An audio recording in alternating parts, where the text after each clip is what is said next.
오늘 주시는 하나님 말씀은 시편 17편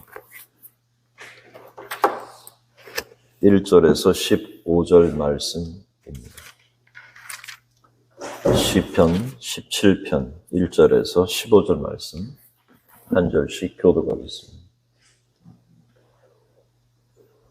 여호와여 의의 호소를 들으소서. 나의 울부짖음에 주의하소서. 거짓되지 아니한 입술에서 나오는 나의 기도에 귀를 기울이소서.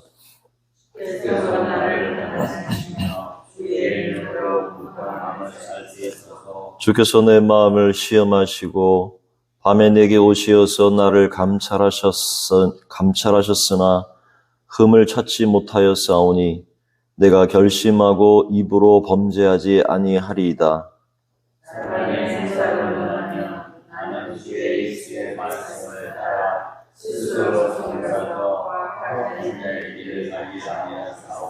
나의 걸음이 주의 길을 굳게 지키고 실족하지 아니하였나이다.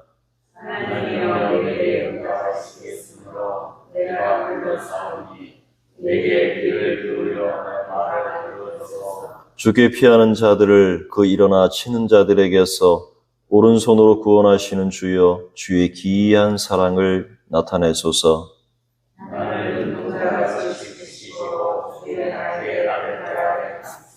내 앞에서 나를 압제하는 악인들과 나의 목숨을 노리는 원수들에게서 벗어나게 하소서.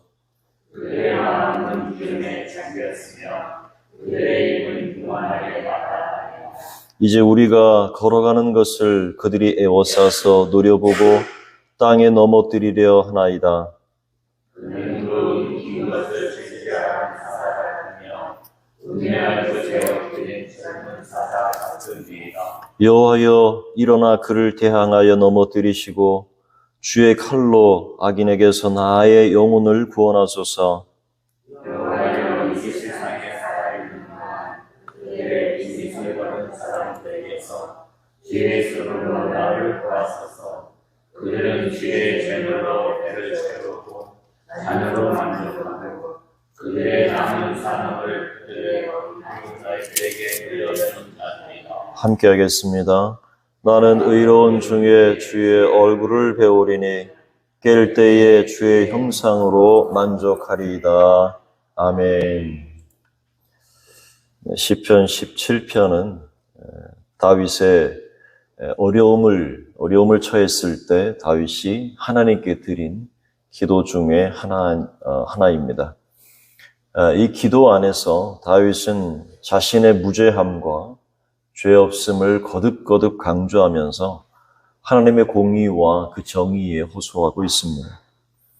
첫 부분은 1절에서 5절까지 정의의 하나님께 드리는 간구로 할 수 있고, 두 번째는 6절에서 12절까지 하나님의 날개 아래서 보호하심을 기도하고, 그리고 13절부터 15절은 악인과 하나님을 의지하는 자의 극명한 대조적인 결과를 노래하고 있습니다. 먼저 1절과 5절의 말씀을 보면 첫 번째 다윗은 여호와여 의의 호소를 들으소서.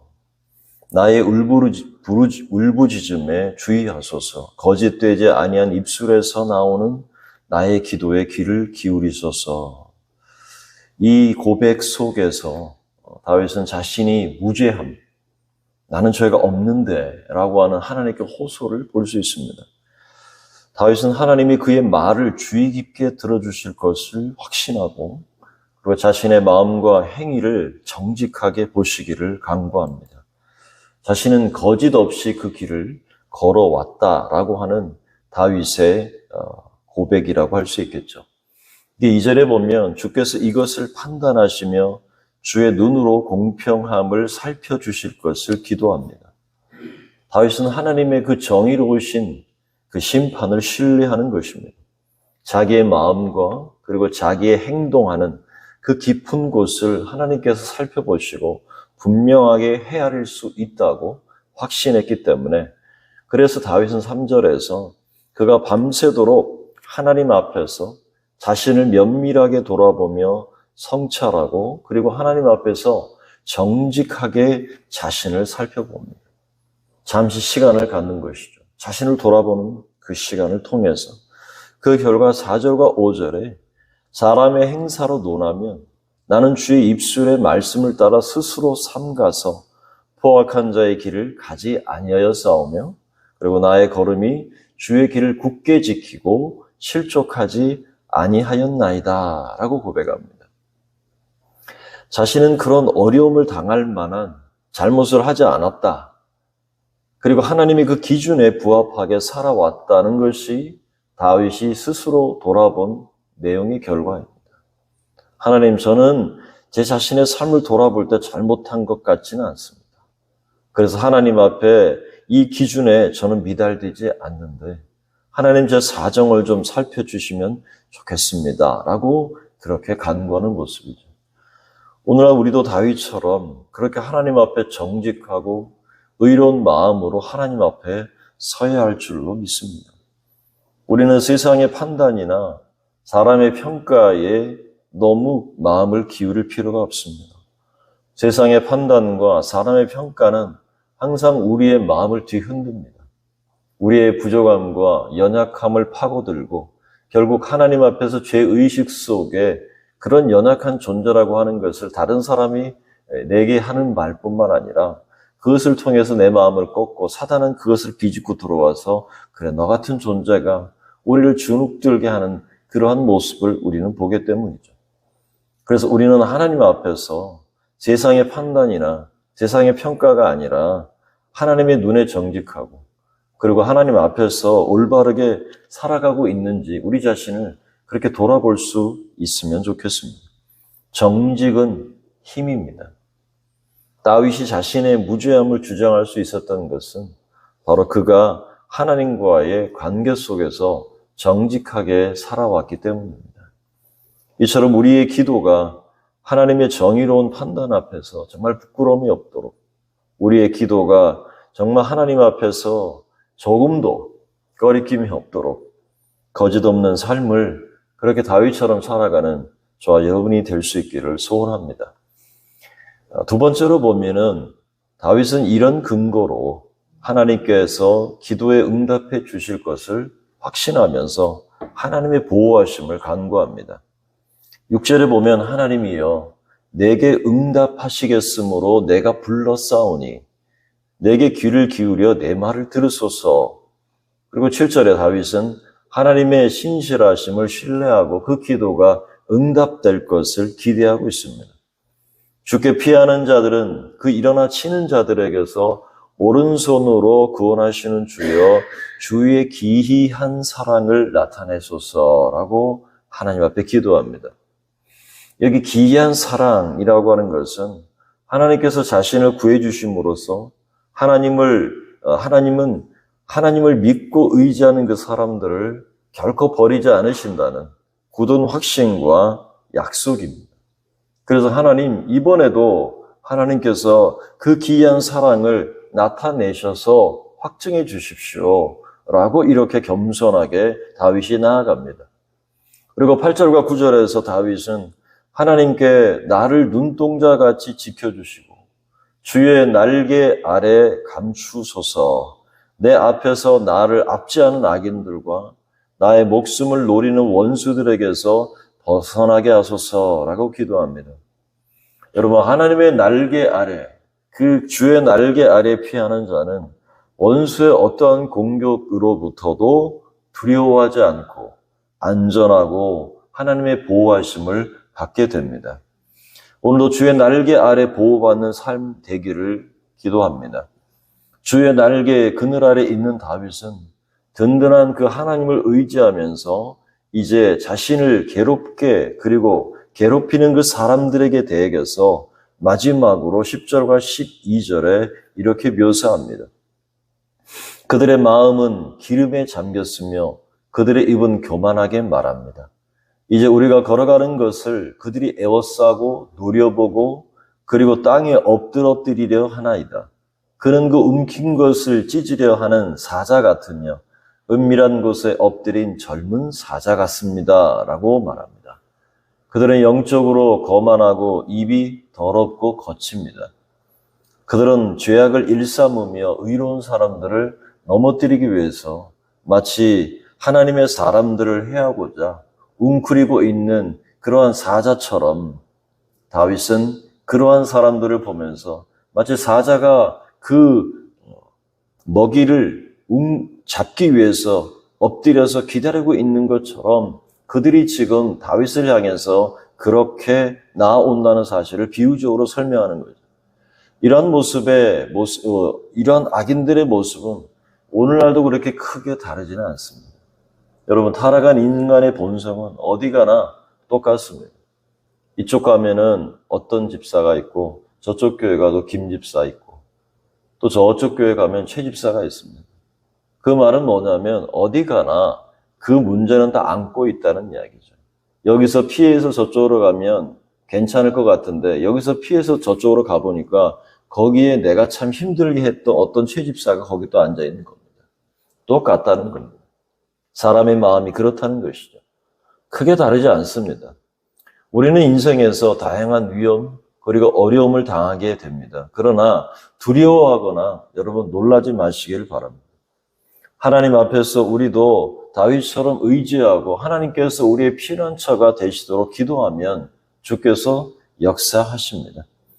전능하신 하나님 아버지께서 눈동자처럼 지켜주시는 거죠. 여러분, 눈동자가 우리 눈꺼풀 안에 있습니다. 여러분, 위험이 닥치면 어떡합니까? 공이 날아옵니다. 가만히 눈 뜨고 공을 맞습니까? 눈을 감아야죠. 그 말은 뭐냐면 하나님께서 우리 눈동자를 눈꺼풀을 탁 덮듯이 보호하신다. 하나님이 언제나 그 모든 악으로부터, 그 악인으로부터 지키시고 그 날개 아래 우리를 품어 주셔서 그들로부터 건지실 뿐만 아니라 안전하게 하시고 평안함을 허락해 주시는 것이죠. 이러한 평안함과 은혜 안에 주의 날개 안에 머물 수 있기를 바랍니다. 마지막으로 다윗은 13절과 15절에서 세상에서 악인과 그리고 하나님을 의지하는 자, 하나님을 바라보는 자의 결말을 노래하고 있습니다. 어떤 차이가 있을까? 13절에 보면 다윗은 여호와여 일어나사 그를 대항하여 넘어뜨리시고 주의 칼로 악인에게서 나의 영혼을 구원해 주십시오 라고 하나님의 정의로운 심판을 요청하고 있습니다. 여러분, 다윗은 악인들의 끝이 어떠할지를 묘사하고 있습니다. 그들의 끝이 어떻게 될 것이라는 것을 다윗은 명확하게 보아왔습니다. 그렇기 때문에 이번에도 그들의 끝이 어떠할지를 묘사하고 하나님을 반대로 의지하는 자의 차이를 강조하고 있습니다. 다윗은 악인들의 운명이 궁극적으로는 반드시 하나님의 심판에 놓일 것이다. 하나님이 그들을 심판하실 것이라는 것을 확신합니다. 14절에 보면 악인들은 세상적인 물질적 축복을 추구하고 그것을 누리고 있습니다. 주의 재물로 배를 채우고 자손들까지도 부를 누리고 그 남은 기업을 대대손손 물려주면서 그렇게 살아가는 그 악인들의 실태를 고발하고 있는 것이죠. 그런 악인들 앞에서 이로운 사람들은 속절없이 당할 수밖에 없습니다. 다윗은 이러한 행태를 보면서 그런 모든 부조리를 바로 잡으시는 분이 누구시냐? 하나님밖에 없다라고 다윗은 고백하는 것이죠. 그리고 이런 자들과는 다른 의인들의 삶이 어떠한지 마지막 결론을 내립니다. 15절에 깰 때에 주의 형상으로 만족하리이다. 다윗은 나는 의로운 중에 떳떳하게 주의 얼굴을 뵙겠습니다. 자신이 하나님의 얼굴을 뵙는 것, 그것만으로 다윗은 만족할 수 있다고 고백합니다. 다윗은 세상의 물질적 소유나 만족에 연연하지 않습니다. 그리고 하나님과의 얼굴을 대하는 데서 하나님의 얼굴을 보는 것에서 자신은 만족을 누리고 하나님과의 대면 속에서 자신은 참된 기쁨을 찾고 있는 것이죠. 그리고 고백합니다. 깰 때에 주의 형상으로 만족하리이다. 여러분, 주 안에서 누릴 수 있는 최고의 만족이 아닙니까? 주의 형상으로 만족할 수 있는 것. 주님과 함께 걷는 기쁨. 주님의 얼굴을 구하며 눈을 들어서 주를 바라보는 것. 이보다 더 큰 기쁨은 없습니다. 그래서 모세는 민수기 6장 24절부터 26절에 이스라엘 백성에게 이렇게 제사장이 축복할 것을 명합니다. 여호와는 내게 복을 주시고 너를 지키시기 원하며 여호와는 그 얼굴로 내게 비추사 은혜 베푸시기를 원하며 여호와는 그 얼굴을 너에게로 향하여드사 평강 주시기를 원하노라. 이렇게 하나님의 얼굴을 구하는 것, 그리고 하나님의 얼굴을 배움는 것, 이 땅을 살아가는 우리가 누릴 수 있는 최고의 축복입니다. 그 안에 평안함이 있기 때문에 그렇습니다.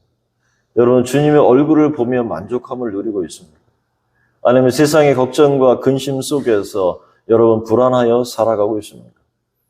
이 세상에서 물질적인 소유나 성공의 목을 매는 것보다 오직 하나님을 바라보고 하나님만을 신뢰하고 그리고 참된 만족을 얻는 그 행복 안에 여러분 늘 머물러 살 수 있기를 바랍니다. 눈에 보이는 화려함, 눈에 보이는 부유함, 그런 모든 것들은 여러분 안개처럼 곧 사라지게 될 겁니다. 지금 밖에 안개가 자욱하게 끼어도 햇빛이 뜨고 공기가 달라지면 모든 안개는 사라지게 되는 겁니다. 세상의 모든 것들은 안개와 같습니다. 여러분, 깃털처럼 가벼운 만족함이라면 하나님과의 영원한 교제는 정말 보이지 않는 빙산처럼 아주 묵직하고 거대하고 사람의 모든 것을 중심을 잡아줄 수 있는 그 만족이요, 그 기쁨이 되는 것입니다. 하나님의 얼굴을 구하는 것. 이 새벽에도 우리가 주님의 얼굴을 구하고 주의 얼굴을 잠잠히 바라보는 것 하나로도 만족을 누릴 수 있습니다.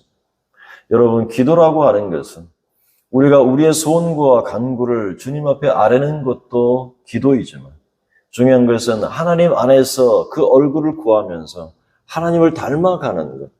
다시 말해서 하나님의 뜻이 내 안에서 이루어지기를 내 마음을 열어드리는 것.